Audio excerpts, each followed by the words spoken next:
You should pay off your mortgage as fast as possible, or you should keep your mortgage forever and invest instead.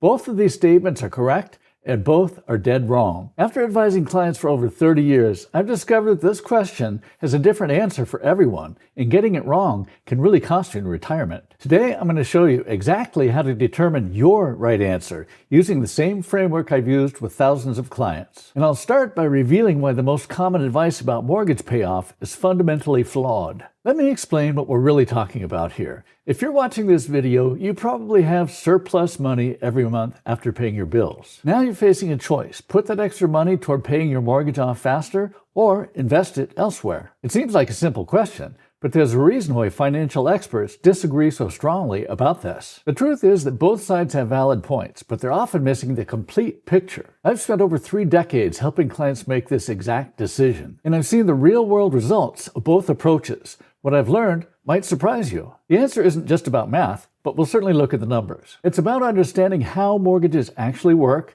how investments grow over time, and most importantly, your unique situation. Let's start by clearing up some common misconceptions about mortgages. First, let's understand how your mortgage payment works. Each monthly payment has 2 parts, principal and interest. The principal is the amount you borrowed to buy your house. The interest is what the bank charges you for lending you that money. Here's what most people don't realize about mortgages. In the early years of your loan, most of your payment goes toward interest, not principal. Let me show you what this looks like with a simple example. Imagine you have a $300,000 mortgage at 4% interest for 30 years. Your monthly payment will be about $1,432. But in the first payment, only $432 goes towards reducing your loan balance. The other $1,000 is pure interest to the bank. Fast forward to year 15 of your mortgage. Now about $778 goes to principal and $654 to interest. It's not until the final years that most of your payment actually goes towards reducing your loan balance. This is called an amortization schedule, and it's how all mortgages work. The bank gets paid first, and you build equity slowly. This is why people often say you'll pay for your house twice over the life of the loan. On that $300,000 mortgage, you'd pay about $215,000 in interest over 30 years. That's on top of the $300,000 you borrowed. So your $300,000 house actually cost you $515,000. Understanding this is crucial to making the right decision about making extra payments on your mortgage. Now let's look at the other option, investing your money instead of paying extra on your mortgage. When you invest, your money has the potential to grow and benefit from compound interest. The stock market has historically returned about 10% per year over the long term. After accounting for taxes, most people can reasonably expect 7 or 8% returns. Let's use a simple example to illustrate this. Let's say you have an extra $500 per month. Option 1, you put that $500 toward your mortgage each month. If your mortgage interest rate is 4%, then paying extra saves you 4% on that money. It's essentially a guaranteed 4% return. But if your investments earn 7% after taxes,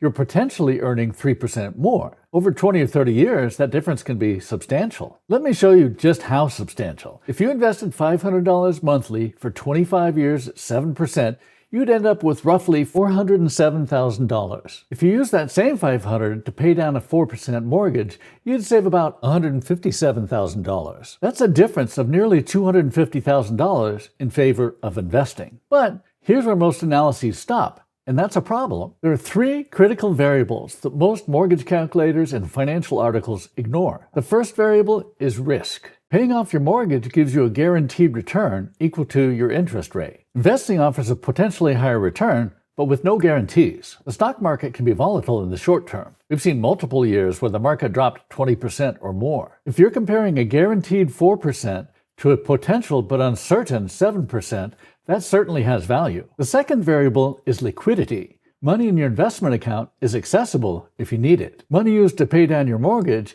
is locked into your home equity. You can't easily access that equity without selling your home or taking out another loan. This became painfully clear during the 2008 housing crisis. Many people who had diligently paid extra on their mortgages couldn't access that equity when they needed it. The third variable is your personal time horizon. The longer your time horizon, the more investing makes mathematical sense. If you're 35 with a 30-year mortgage, investing probably wins on paper. If you're 55 with 10 years until retirement, the equation changes significantly. These 3 variables, risk, liquidity, and time horizon are essential to making the right decision for you. What's your current mortgage interest rate? And are you putting extra money toward paying it down, or are you investing it instead?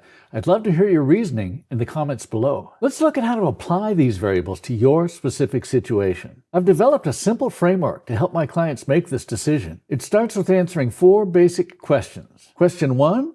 What is your mortgage interest rate? If your rate is below 4%, the math generally favors investing. If your rate is above 6%, paying off the mortgage becomes more attractive. Between 4% and 6% is where those 3 variables become most important. Question 2, how close are you to retirement?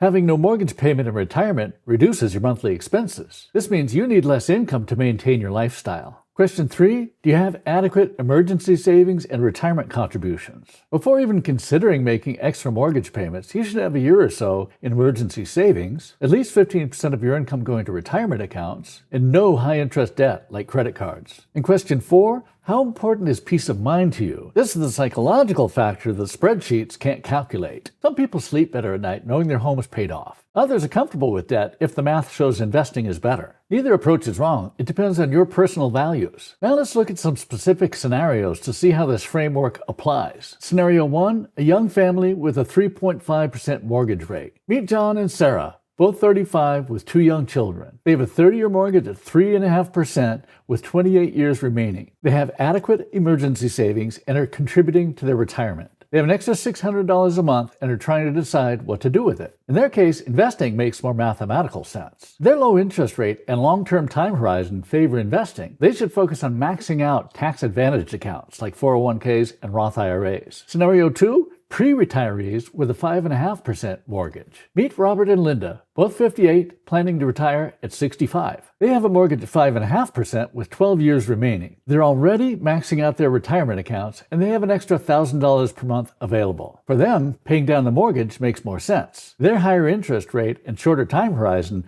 favor mortgage payoff. Being mortgage-free by retirement will significantly reduce their required income. Scenario 3, mid-career professional with a 4.5% mortgage. Meet Jennifer, age 45, with a 4.5% interest rate and 20 years remaining on her loan. She has enough emergency savings but is behind on her retirement savings. She has an extra $800 a month available. For Jennifer, a hybrid approach makes sense. She should prioritize catching up on retirement savings first, then she might consider a 50-50 split between additional investments and mortgage payoff. These scenarios show how the right answer varies based on your specific situation. Let's talk about what really matters when deciding between paying off your mortgage or investing. The mathematically optimal answer depends on your specific circumstances, but the right answer for you might not be purely mathematical. It needs to account for your risk tolerance, liquidity needs, and peace of mind. Here's my practical advice after 30 years as a financial advisor. First, make sure you're handling the financial basics correctly. Have an emergency fund, eliminate high-interest debt, and contribute to your retirement accounts. Second, if your interest rate is significantly below what you could reasonably earn by investing, prioritize investing. Third, as you approach retirement, shift more toward paying down your mortgage. Fourth, consider a hybrid approach if you're uncertain. You can split your extra money between mortgage payments and investments. This gives you both the security of reducing your mortgage and the growth potential of investments. There's no one-size-fits-all answer to this question. The most important thing is making an informed decision based on your complete financial picture. If you're the kind of person who likes managing your investments yourself, I hope this is all helpful to you. If you're the kind of person who likes help managing your investments, well, that's what we do for our clients. Reach out if we can help you. I'll leave a scheduling link in the description below this video. For more on investing and retirement planning, watch these videos next.